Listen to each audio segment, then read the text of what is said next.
मेरा लग रहा था। चलिए।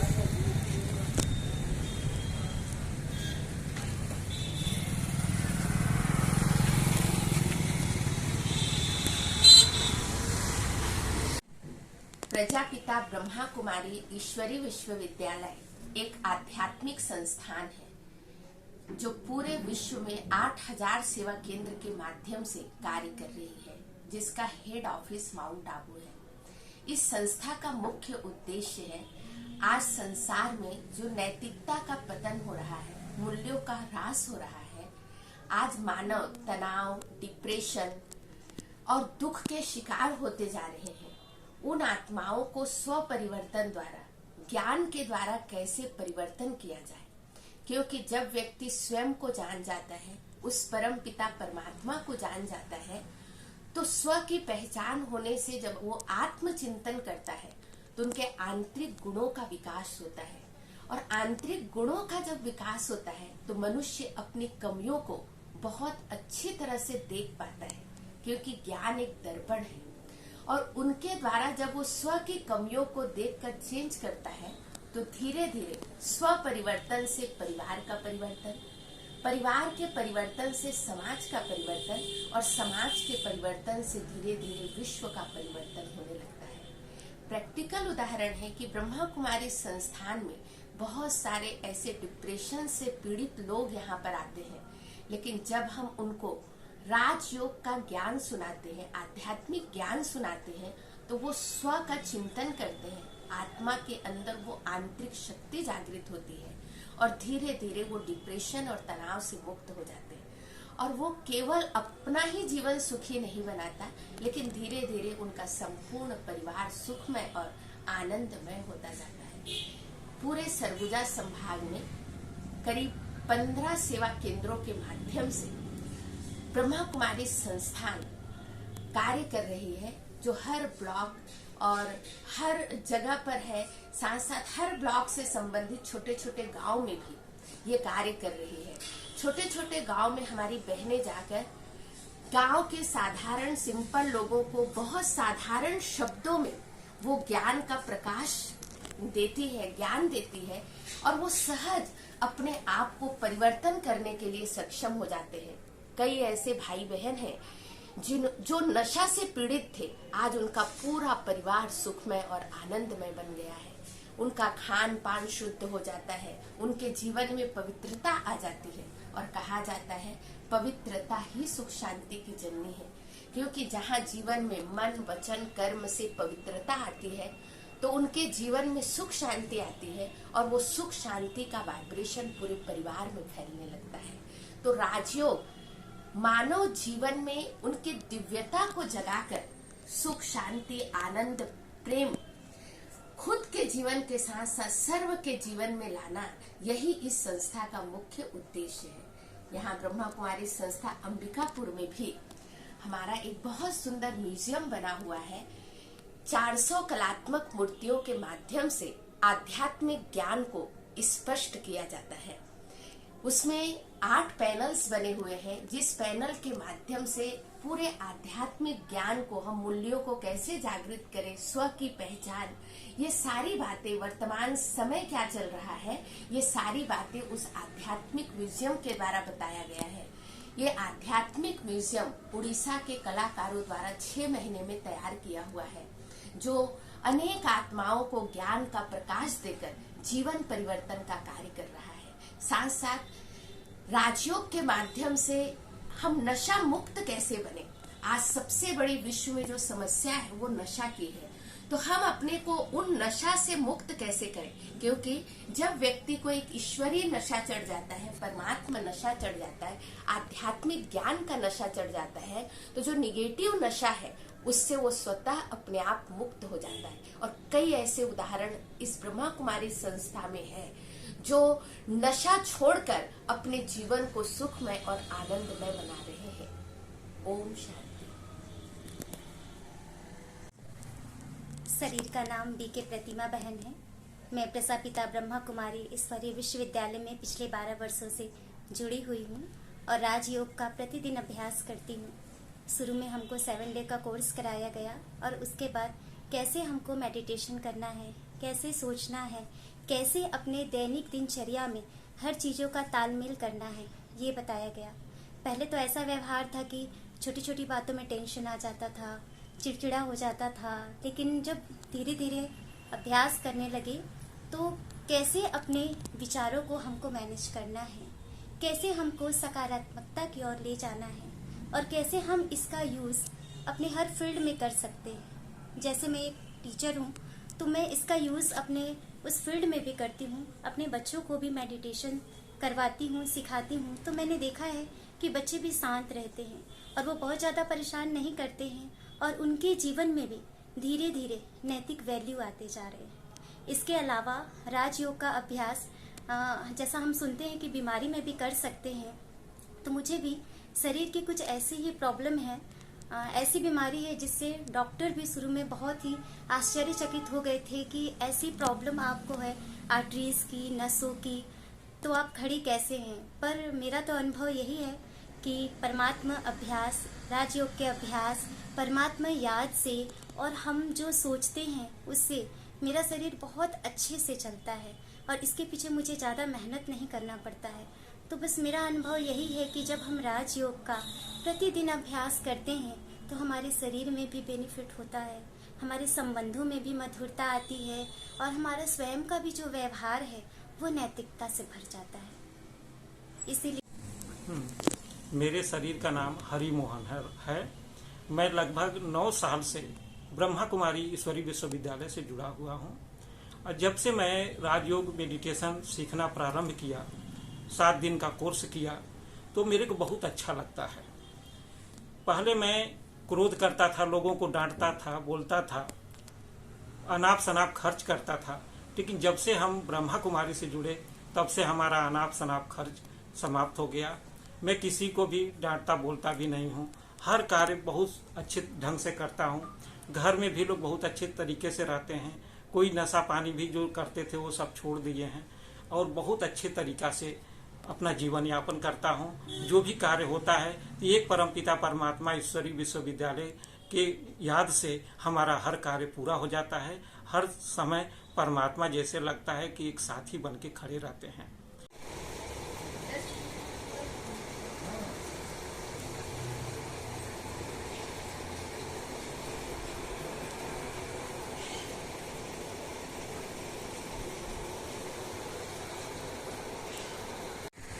यहाँ पे जीवन दर्शन के बारे में बताया गया है कि हमारा जो जीवन है वो हमारे जीवन में 2 प्रकार के गुण होते हैं। जैसे यहाँ पे बताया गया है कि माँ के कलश से टपकता हुआ जिसमें अमृत की बूंदें दिखाई गई है, जिसमें आपस में प्रेम से लेन देन करना, प्रेम से बातें करना, प्रेम से दिल से सेवा करना देश की, ये हमारे नैतिक गुण है।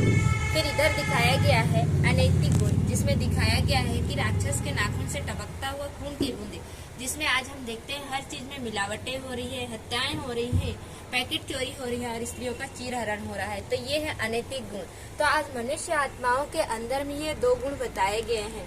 फिर यहाँ पे बताया गया है कि हमारी जो अवस्था होती है ये 4 अवस्थाओं से गुजरती है, बाल अवस्था, शिशु अवस्था, प्रौढ़ अवस्था और वृद्धावस्था।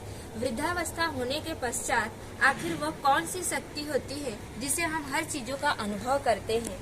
यहाँ पे बताया गया है जैसे माँ सुख का, नींद का अनुभव कर रही है, यहाँ पे माँ दुख का अनुभव कर रही है, गाय और बछड़ी स्नेह का अनुभव कर रहे हैं, ऋषि शांति का अनुभव कर रहा है, किसान अपनी खेती का सुख ले रहा है और बच्चे अपने खेल का आनंद ले रहे हैं। तो आखिर वह शक्ति कौन सी है जो हमें हर चीजों का अनुभव कराती है?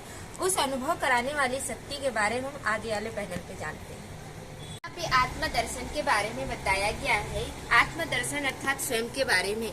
यहाँ पे एक चिंटू नाम का बालक होता है जिसके अंदर सदैव प्रश्न ही निकलते रहते हैं, प्रश्न ही उठते रहते हैं। वो स्कूल के लिए रास्ते में निकलता है तो रास्ते में उसको घर दिखाई देता है और उस घर को देख के सोचता है इस घर का मालिक का नाम लाल है। ठीक इसी प्रकार से हमारा भी तो ये शरीर एक मकान की तरह है। तो इस शरीर रूपी मकान का मालिक कौन है? फिर नीचे आता है तो उसको कार दिखाई देता है।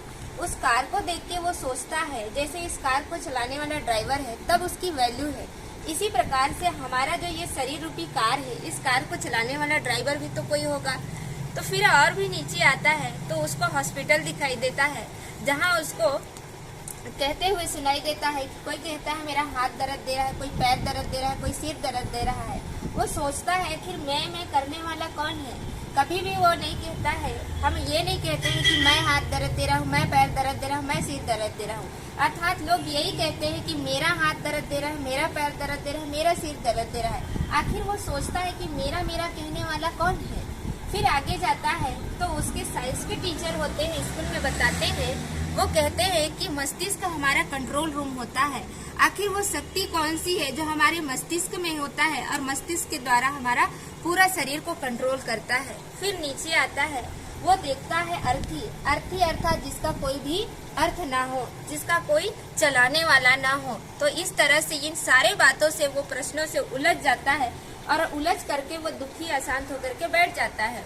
तभी एक भाई आता है और कहता है आप इतने परेशान क्यों हैं? चलिए आपके सारे प्रश्नों का आंसर दिलाता हूँ मैं।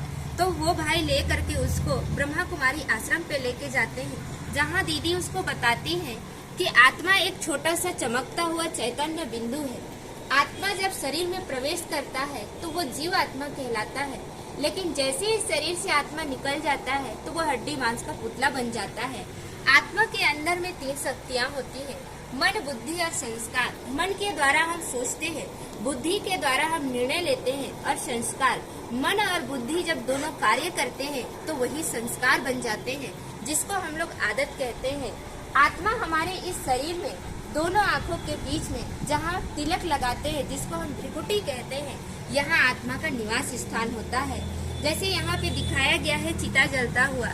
पुराने जमाने के लोग कहते हैं कि पता नहीं इस जन्म में हम मनुष्य थे, लेकिन पता नहीं अगला जो जन्म होगा कहीं कुत्ते बिल्ली गधे के रूप में तो नहीं होगा। लेकिन आज यहाँ पे दिखाया गया है, जैसे आज हम एक आम का बीज बोते हैं, उसमें आम का पेड़ ही आता है। ठीक इसी प्रकार से आज जैसे मनुष्य आत्मा अपना ये जो पुराना शरीर छोड़ करके वो मनुष्य योनि में ही जन्म लेगा। हाँ, उसका जो कर्म है जरूर कुत्ते बिल्ली गधे के समान हो सकता है। जैसे आज हम देखते हैं, आज एक कुत्ता गली का भोजन खाता है, तो आज इंसान भी भोजन गली का ही खा रहा है, फेंकाया हुआ भोजन ही खा रहा है। आज जैसे एक गधा भोज ढो रहा है, तो आज एक इंसान भी भोज ढो रहा है। लेकिन हम ये तो नहीं कहेंगे कि वो कुत्ता और गधा बन गया, उसको हम यही कहेंगे ना कि वो शरीर रूप में जन्म लिया है। तो वो जो वास्तव में हमारा कर्म उसके जैसा हो जाता है, हमारा जन्म उनके जैसा नहीं होता। मनुष्य आत्मा मनुष्य योनि में ही जन्म लेती है और पशु पक्षी योनि में पशु पक्षी योनिया में ही जन्म लेती है। फिर यहाँ पे बताया गया है कि ये सारे प्रश्नों को सोच समझ करके वो चिंटू नाम का बालक वो खुश हो जाता है। यहाँ पे परमात्मा दर्शन के बारे में बताया गया है। परमात्मा दर्शन अर्थात उस भगवान के बारे में जिसको हम ईश्वर गॉड अल्लाह कहते हैं, तो वास्तव में वो परमात्मा कौन है। तो यहाँ पे परमात्मा के बारे में दिखाया गया है कि परमात्मा एक निराकार ज्योति बिंदु स्वरूप है। उनका नाम है शिव। शिव का अर्थ ही होता है कल्याणकारी, जो सबका कल्याण करते हैं। जिसमें दिखाया गया है परमात्मा अंधों की लाठी बनकर के सहारा देते हैं। परमात्मा हमारे इस जीवन रूपी नैया को खिवैया बनकर के पार ले जाते हैं। परमात्मा हमारे मनुष्य जीवन से देवी देवताओं जैसा जीवन बना देते हैं। परमात्मा कांटों से फूल बना देते हैं। परमात्मा हमें दानियों के भी महादानी बना देते हैं। परमात्मा जो है काल के मुख से भी खींच के बाहर ले जाते हैं। तो यहाँ पे बताया गया है, जैसे एक मार्कंडेय नाम का बालक होता है जिसकी आयु केवल 12 वर्ष की होती है, तो उसको धर्मराज जी लेने के लिए आते हैं। लेकिन जैसे ही आते हैं और उसके गले में फंदा डालते हैं तो धर्मराज जी वहाँ नहीं ले जा पाते हैं, क्योंकि स्वयं वहाँ साक्षात शिव प्रकट हो जाते हैं। और वो शिव प्रकट होते हैं, तो जब प्रकट हो जाते तो धर्मराज जी को यही कहते हैं कि आप इसे यहाँ से नहीं ले जा सकते हैं, क्योंकि इसकी जो आयु है वो बढ़ गई है। और वो बढ़ने का कारण यह होता है कि आज हम देखते हैं कि ज्योतिर्लिंग में तीन लकीर के बीच में एक बिंदी होता है, जो वही बिंदी 12 के आगे जुड़ जाता है, अर्थात वही परमात्मा का ज्योति बिंदु स्वरूप ही उस 12 के आगे जुड़ता है, तो उसकी आयु 120 वर्ष हो जाती है। अर्थात कहने का भाव यह है कि परमात्मा हमको काल के मुख से भी खींच के बाहर ले आते हैं। फिर यहाँ पे बताया गया है कि आज जितने भी धर्म पिताएं हैं, सभी धर्म के पिताओं ने एक परमात्मा निराकार को ही स्वीकार किया है। इसलिए कहते हैं परमात्मा हम उसी को कहेंगे जो सर्वधर्म मान्य होगा। तो यहाँ पे दिखाया गया है, गुरु नानक जी ने कहा है परमात्मा के लिए परमात्मा एक ओमकार निराकार, परमात्मा एक है और वो निराकार है। उन्होंने परमात्मा का परिचय दिया कि परमात्मा निराकार है।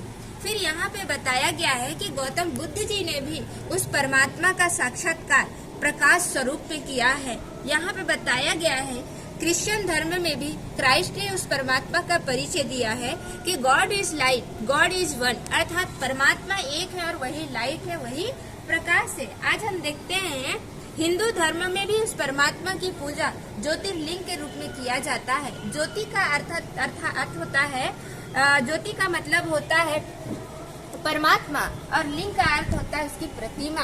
तो वही परमात्मा ज्योतिर्लिंग के रूप में स्वीकार किया गया है हिंदू धर्म में। फिर यहाँ पर हम देखते हैं श्री राम जी ने भी उस परमात्मा निराकार की ही पूजा किया है, इसलिए कहते हैं वो श्री राम के भी ईश्वर है, इसलिए उनको कहा जाता है रामेश्वरम।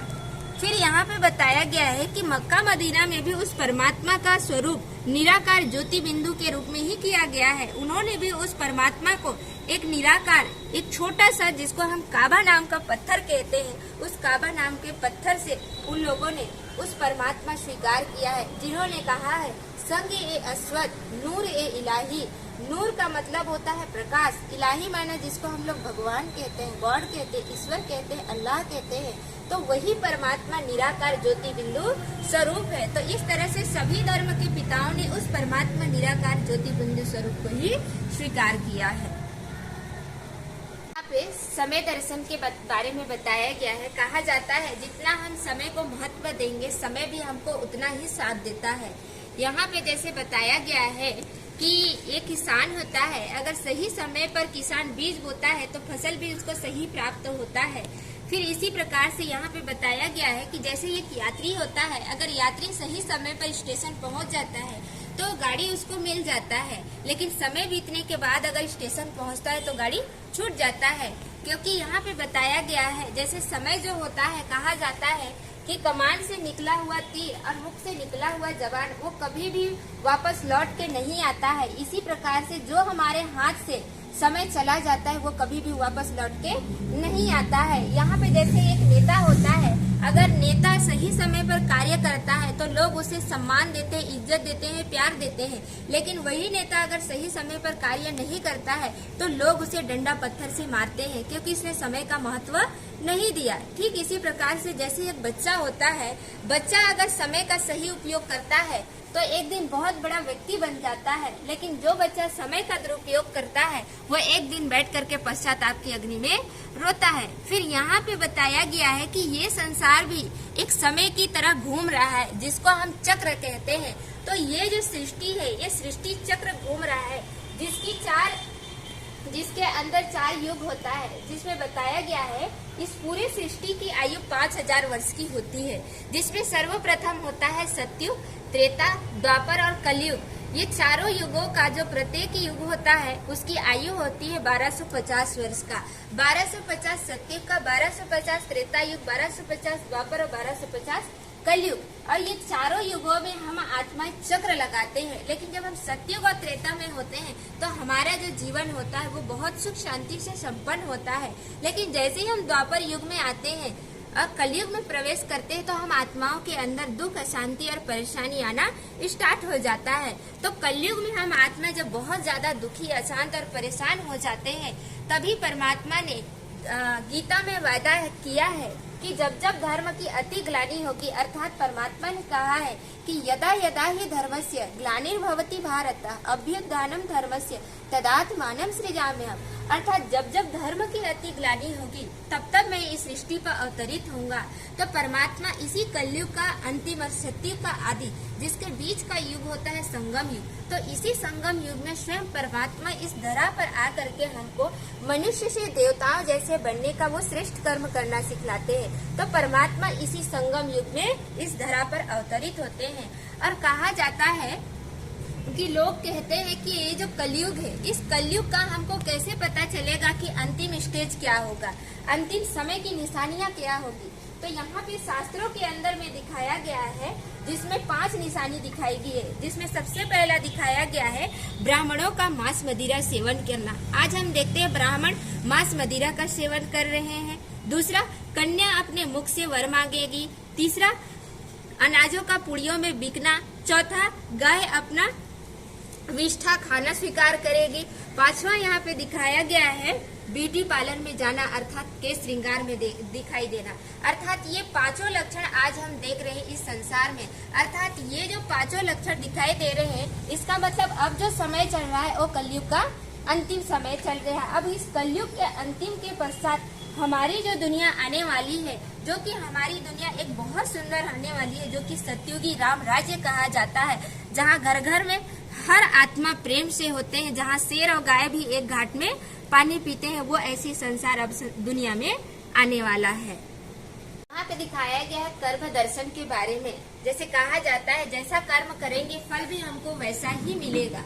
तो यहाँ पे एक बालक और ज्योतिष होते हैं। बालक ज्योतिष से हाथ दिखाता है और कहता है कि आप मेरा हाथ देख करके मेरा भविष्य के बारे में बताइए। तभी ज्योतिष कहता है कि भगवान ने तुम्हें 2 आंख दिया है तो साथ में तुम्हें 2 हाथ भी दिया है।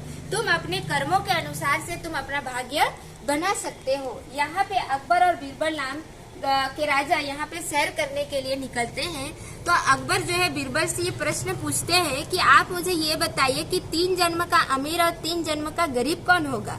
तो आगे चल करके बीरबल कहते हैं कि महाराज आपके प्रश्नों का आंसर मिल गया है। तो यहाँ जो घास काटता हुआ व्यक्ति दिखाई दे रहा है, कहता है यही 3 जन्म का गरीब व्यक्ति है। कहता है कैसे? वो कहता है कि जैसे आज ये घास काटेगा, उसको मार्केट लेकर के जाएगा और मार्केट से जो उसको पैसा प्राप्त होगा वो स्वयं पे खर्च कर डालेगा, और आज ही पूरा पैसा खर्च कर डाला तो कल के लिए उसने रखा नहीं, तो वो कल कैसे प्राप्त होगा। तो इसलिए इस कारण से वो 3 जन्म का गरीब व्यक्ति है। लेकिन आगे जब जाते हैं तो उसको दानी व्यक्ति दिखाई देता है। कहता है ये आपके दूसरे प्रश्नों का उत्तर है। तो यहाँ भी बताता है जैसे आज ये जो दान दे रहा है, कहते हैं ना हम दूसरों को दान देते हैं, अर्थात हम अपने लिए ही इकट्ठा कर रहे हैं। तो ये जो दान दे रहा है यही 3 जन्म का अमीर व्यक्ति है। फिर यहाँ पे बताया गया है कि चाकू यहाँ पे 2 प्रकार से यूज होते हैं। वही चाकू किसी का मर्डर करता है, लेकिन वही चाकू किसी का जान भी बचाता है।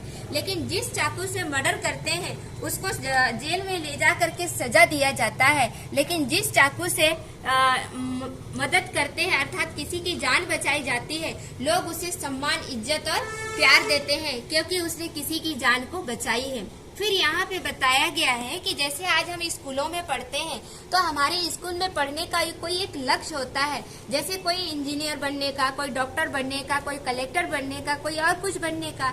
तो ये अपने अपने लक्ष्य के अनुसार ये पढ़ाई पढ़ते हैं और उस मुकाम तक वे प्राप्त कर लेते हैं। फिर जैसे आज कोई मनुष्य आत्माएं, वेद, शास्त्र, पुराण, ग्रंथ आदि जो पढ़ते हैं वो साधु संत महात्मा बनते हैं। लेकिन जो आत्माएं इस राज्यों की पढ़ाई पढ़ते हैं वो मनुष्य से देवताओं जैसे बनते हैं, क्योंकि राज्यों का मतलब ही होता है आत्मा का परमात्मा के साथ संबंध। अर्थात जब हम आत्मा परमात्मा के साथ संबंध जोड़ते हैं तो परमात्मा से हमें दिव्य शक्तियों की दिव्य गुण प्राप्त होते हैं, जिसके कारण हमारा जीवन देवी और देवताओं जैसा बन जाता है। और वही संसार जो आने वाला समय जो आ रहा है वो ऐसा ही संसार होगा जहाँ हर मनुष्य देव और देवी कहलाएंगे। तो ऐसा संसार बहुत जल्द इस संसार में आएगा। यहाँ पे राजयोग विधि दर्शन के बारे में बताया गया है। जैसे हमने कहा कि राजयोग का अर्थ ही होता है परमात्मा के साथ संबंध, जोड़ और मिलन। तो यहाँ पे 3 योगी के बारे में दिखाया गया है। सबसे पहले शेर की छाल पर बैठा हुआ दिखाया गया है, दूसरा दिखाया गया है कमल फूल पर बैठा हुआ, और तीसरा दिखाया गया है नाव पर बैठा हुआ। तो ये 3 योगी दिखाया गया है। और सबसे पहला जिसमें योगी दिखाया गया है कि शेर पे के छाल पर बैठा हुआ, अर्थात आज जब हम परमात्मा को याद करते हैं तो परमात्मा को स्वयं को अपने आप को एक शरीर समझ करके जब परमात्मा को याद करते हैं तो परमात्मा के साथ हमारा कनेक्शन नहीं जुटता है, क्योंकि परमात्मा हमारे जैसा शरीरधारी नहीं है। परमात्मा एक निराकार ज्योति बिंदु स्वरूप है, जिसके कारण हमारा सही कनेक्शन नहीं होता है। फिर इधर दिखाया गया है तीसरा योगी, जिसमें दिखाया गया है कि नाव पर बैठा हुआ।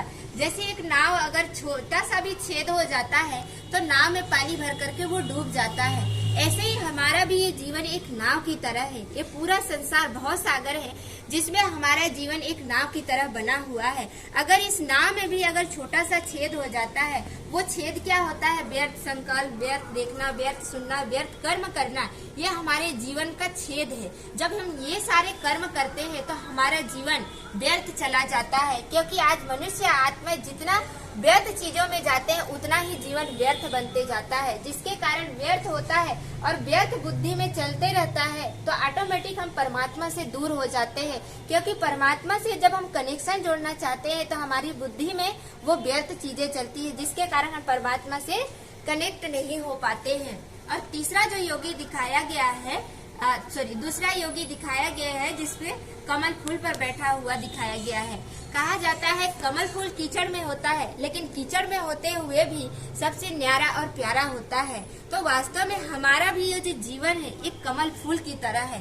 तो हमें भी इस कमल फूल की तरह इस संसार में भले हम हैं, लेकिन इस संसार से हमें, जैसे कहा जाता है, भले हम इस संसार में हैं, लेकिन इस संसार का जो प्रभाव है वो हमारे ऊपर ना आए, लेकिन हमारा प्रभाव इस संसार के ऊपर आए। जैसे एक कमल फूल होता है, कीचड़ में होता है, कीचड़ में होते हुए वो कीचड़ उसके ऊपर नहीं होता है, लेकिन जो कीचड़ में जो फूल खिला है, वो कमल खिला है, उसको देख करके लोग प्रभावित होते हैं, उस कीचड़ से नहीं होते हैं। ऐसे ही हमारा जीवन भी होना चाहिए। हम दुनिया में हैं, लेकिन हमारी जो संस्कार है वो दुनिया से अलग होना चाहिए, अर्थात हमारा जो संस्कार है वो दुनिया में श्रेष्ठ संस्कार बन करके उन आत्माओं को संदेश दे। तो ऐसा हमारे जीवन में वो श्रेष्ठ संस्कार होना चाहिए। फिर यहाँ पे बताया गया है कि परमात्मा जब हम न्यारे और प्यारे बन जाते हैं तो परमात्मा के साथ सीधा हमारा वो ज्योति बिंदु का स्वरूप जो होता है वो न्यारा प्यारा स्वरूप होता है, जिसके कारण परमात्मा के साथ हम शीघ्र ही अपना कनेक्शन जोड़ लेते हैं। तो परमात्मा के साथ जैसे ही हम अपना कनेक्शन जोड़ते हैं तो परमात्मा को याद करने में हमको मेहनत नहीं लगता है। जैसे हम परमात्मा को भक्ति मार्ग में गीत के द्वारा भी हम उस परमात्मा को याद करते हैं।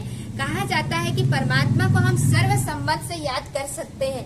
जैसे भक्ति में गीत गाते हैं कि तुम ही हो माता पिता, तुम ही हो तन, तुम ही हो बंधु सखा, तुम ही हो विद्या द्रविणम, तुम ही हो सर्वम मम देव देव कहा जाता है। तो आज हमने उस परमात्मा के लिए ये सारी चीजें तो कहा, लेकिन हमने कभी भी उस परमात्मा के साथ ना तो माँ का संबंध निभाया और ना ही पिता का संबंध निभाया और ना ही भाई का संबंध निभाया और ना ही उसके साथ दोस्त का संबंध निभाया, केवल हमने ये गीत गाया। तो वास्तव में उस परमात्मा के साथ जब हम सर्व संबंधों से याद करते हैं तो परमात्मा से हमें वो सर्व संबंधों का सुख मिलता है। जैसे परमात्मा जो होता है वो हमारा पिता होता है और पिता से मिलने के लिए हमें किसी की इजाजत नहीं होता है, लेने की आवश्यकता नहीं पड़ती। जैसे एक राजा होता है, जो राजा का बच्चा होता है, उस राजा का बच्चा को कभी किसी से परमिशन लेकर के नहीं जाना पड़ता है, लेकिन वही बाहरी व्यक्ति होता है उसको परमिशन लेकर के जाना पड़ता है।